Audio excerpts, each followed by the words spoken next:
Hier, nous étions avec le photographe ardennais Jean-Marie Lecomte, auteur de 100 portraits d'Ardennais. Ce soir, c'est un de ces modèles que l'on vous propose de rencontrer.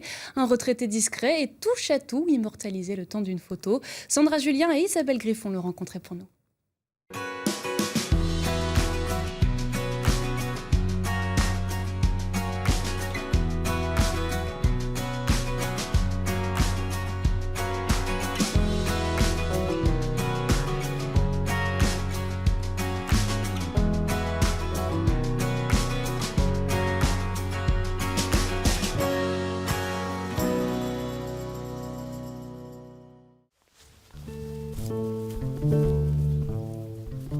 Au cœur du Tourtoronnais, dans la petite commune de Marquigny, vit un touche-à-tout. Son nom, Robert Ferron, un retraité hyperactif de 84 ans. Il travaille sans cesse, quel que soit le temps et la saison. C'est un homme discret, avec ce petit je ne sais quoi dans l'œil, qui attire les objectifs et les curieux. Bonjour Robert. Bonjour Sandra. Comment allez-vous? Bah ça va, et vous? Bon, ça va, il faut vous mériter, dis donc. Oui. Ça monte, hein? Oh, bah, j'ai l'habitude, je fais ça 4 à 5 fois par jour, alors. Ah, vous avez la santé? Oui, bah oui, pour l'instant. Quand vient l'été, c'est dans ces vignes que l'on trouve Robert. Depuis 8 heures ce matin, il coupe des entrecœurs. Tiens, oui, on a là une grappe, là. Hein? Bon. Alors, là, il y a un truc qui repousse, qu'il faut supprimer. Hein? Alors, il y en a un peu partout, quoi. Sur la tige, il y en a à chaque feuille, tiens, encore. Hein.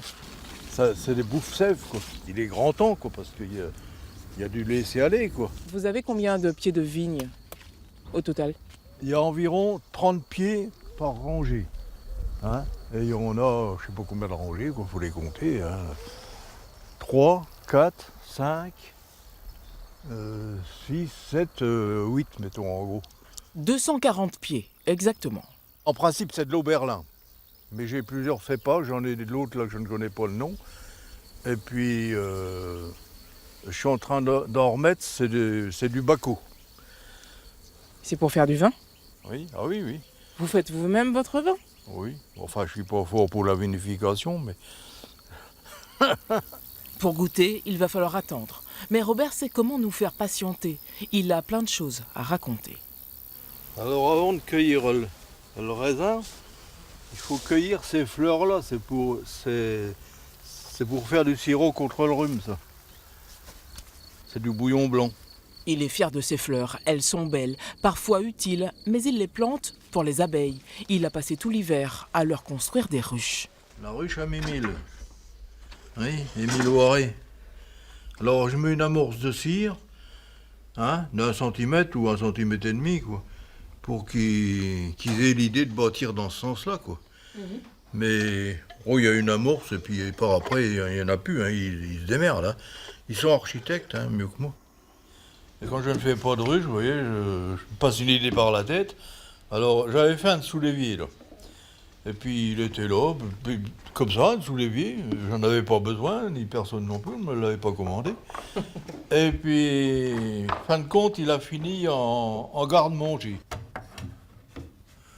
Alors je mets des crochets là-dedans et puis je pends mes jambons là-dedans. Robert a eu plusieurs vies. Agriculteur, menuisier, puis... Je me suis embauché aux chênes dans les garages. Et puis après, j'ai fini à mon compte. Et puis, comme ça ne tournait plus trop bien, je me suis mis employé communal, quoi. Alors, comme je savais faire un peu de tout, il me faisait monter des murs, faire des carrelages, tout un tas de bazar, quoi. Mais allons plutôt voir ces ruches. Certaines sont installées sous abri. C'est une de mes anciennes ruches, ça. Alors, comme elle était forte, elle était bien peuplée. Alors, j'ai mis une oirée dessus, et puis elles sont en train d'achever de perculer. De toute façon, ça, je vais tirer ça vers après le 15 juillet, quoi. J'ai mis ça après les colzas, de façon à pas avoir de miel de colza. C'est du miel tilleul, un peu toute fleur, quoi, par le fait. Vous y venez tous les jours pour voir ce qu'elles font ou pas? Ah oui, le matin, le soir. en général, puis voir si je n'ai pas récolté un frelon asiatique. Alors, c'est pareil, quand je vais avoir le temps, je vais faire un piège à frelons. Robert Ferron ne manque pas d'intention, juste d'un peu de temps. Ceci dit, il en trouve quand même pour épauler Gérard, le vétérinaire du chêne, dans son projet viticole. À demain.